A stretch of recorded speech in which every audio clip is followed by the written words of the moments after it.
What's up, guys? It's Trey, aka TAKK, here for our first Palworld official card game video. Gonna do a little bit of the how to play, basically.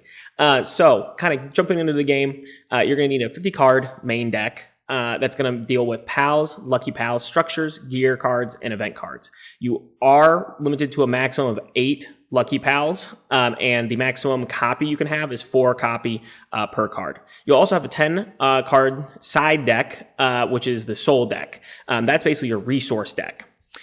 So jumping in the game of how to win. Each player has 10 life points. What your job is to do is to get your opponent's life points down to 0. That's how you win. Another way the game can end is if you're unable to draw a card at the beginning of your turn, you lose. Or if your opponent can't, then they lose. So milling or trying to get your opponent to draw as many cards or discard as many cards as possible is a win strategy. I know not a lot of people like it, and definitely don't like to play against it, but it is a possibility. So, kind of going through the phases of the game, you have a stand phase. Anything that has been used or rested gets put up and ready to go for your turn. Draw phase, draw a card. Soul phase, you add 2 souls from your soul deck to your soul area. And then your main phase, where you get to play cards, battle it out, do everything that you want to. End phase, end your turn, move to the next person's turn. So, getting started, your first, at the beginning of the game, you draw 5 cards. You can mulligan, so you can shuffle those cards into your deck and then draw 5 new cards. The person going first actually skips their stand phase and their draw phase, so they don't get a draw on the first turn. Then you go to your soul phase, add 2 souls to your soul area. Then you can go into your main phase and start playing cards. Now, a unique thing about pals is they don't have any form of summoning sickness, for those of you that coming from Magic, so they can attack on their first turn that they're played.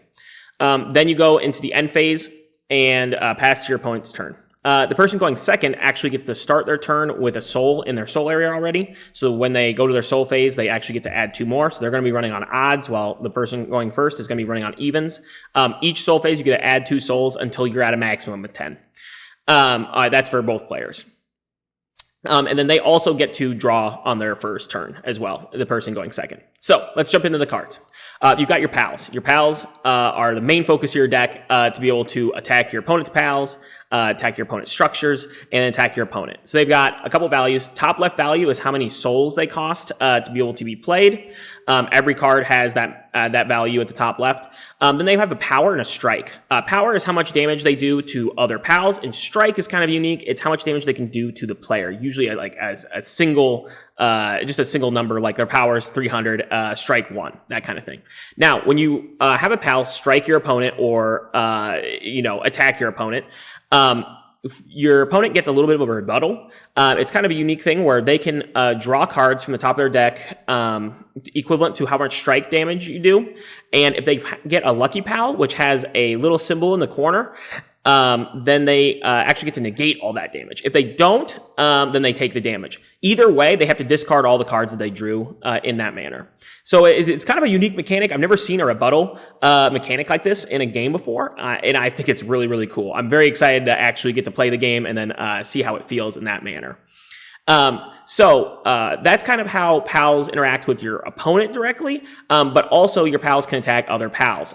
They can only attack pals that are rested or sideways. A stood pal or standing pal can't be attacked. So when you go to attack a rested pal, you compare the power, and if the power damage done to a pal is more than what they have, they are defeated and they go to the graveyard.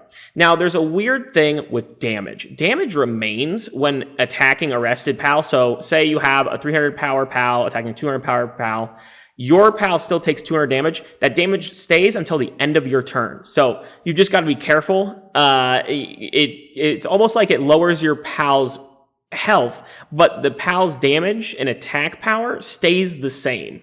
It's very unique. I'm sure there's going to be some weird instances that happen from this, but either way, still very cool.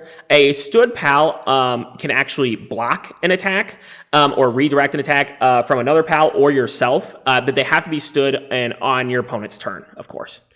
So going to the other cards, You have gear cards, structure cards, and event cards. Gear cards. Oh, another thing about pals before I jump into those. You can only have 5 pals in your base at one time. So just remember that as well. So gear cards, obviously, are these gears that will help you in defeating your opponent. Usually they have an on-play effect, and they stay on in your base. And they can also be tapped to boost up your pals as well, or debuff your opponents. So that's kind of a unique thing. You can have as many gears and as many structures in your base as you want. Structures are similar. You can play them down. They sometimes have an on-play effect or a once per turn effect. A unique thing is you can actually have a stood pal rest, and it gets assigned to a structure. Usually a structure has an on-assign ability of some kind to be able to benefit you. So that's kind of unique. Structures, unlike gear, have a durability. So it's kind of like their health. Pals can do damage to a structure's durability, and if it hits 0 or takes more damage than the structure's durability than it has, then it is defeated and goes to your graveyard.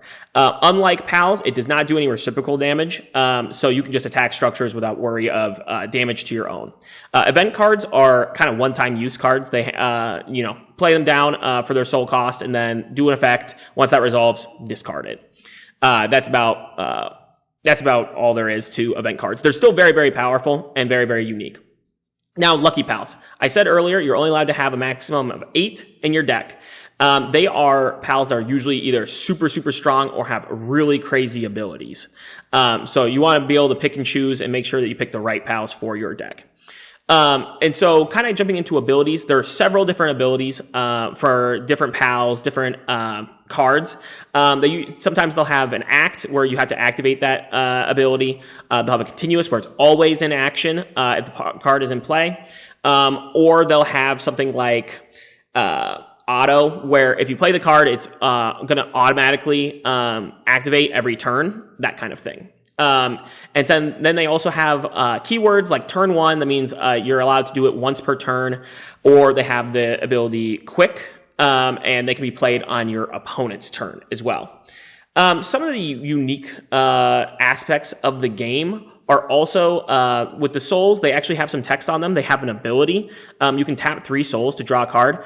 Sometimes, it's just a built-in draw engine, and you just need another card, or you need something else in your hand. It's not super efficient based upon what other things you can play, but it's still a good draw engine to have no matter what. So that's always something to keep in mind.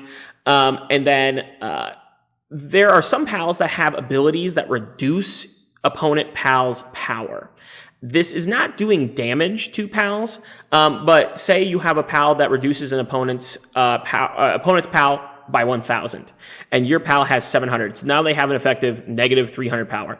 You would think that that pal would be defeated. It is not. It actually is just a 0 power pal, essentially now. It's not defeated in any way. So that's something to keep in mind as well. And it could come into play later with some more nuanced cards, that kind of thing. And then there are some cards that have abilities that will exile either pals or structures or gear.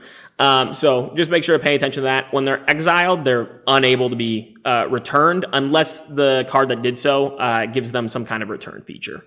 So I hope that was a good rundown of a lot of the basics. There are some nuanced things. There are some pals that have the ability to get you materials, either food or wood, basically construction materials, and you can use those things, spend them based upon other cards to get different benefits. It's pretty nuanced from what I've seen thus far, and I know that green really enjoys the materials factor, and then things like purple really enjoys switching to nighttime. They have cards that can activate nighttime, and you get benefits in that manner. Otherwise, that's a pretty good rundown of the basics and being able to jump into the game. I hope that was helpful for everybody. I hope you guys are super excited about the game because the game comes out on July 30th. So make sure to go to your local game stores, get some product. If they aren't providing product, talk to them about Palworld and that you're interested. That is one of the biggest things to be able to get your local game store to be able to get product for you, but also to start hosting events. They have also already announced set 2 coming out on October 30th. So this game already, I feel super excited that it's going to blow up and become an awesome, awesome one. Another thing I would suggest is download the Bushiroad Navi app. That app is super awesome. It's for all the Bushiroad games, which Palworld is one of them. And they will show you what game stores are actually having product and hosting events. There are 3 events that are already been set up. That's demo events, which it comes with a cool promo, but you get to actually kind of play the game, which is really fun. Then there's shop tournaments that can happen weekly at stores. And they also come with cool prizes and promos, so I highly suggest that.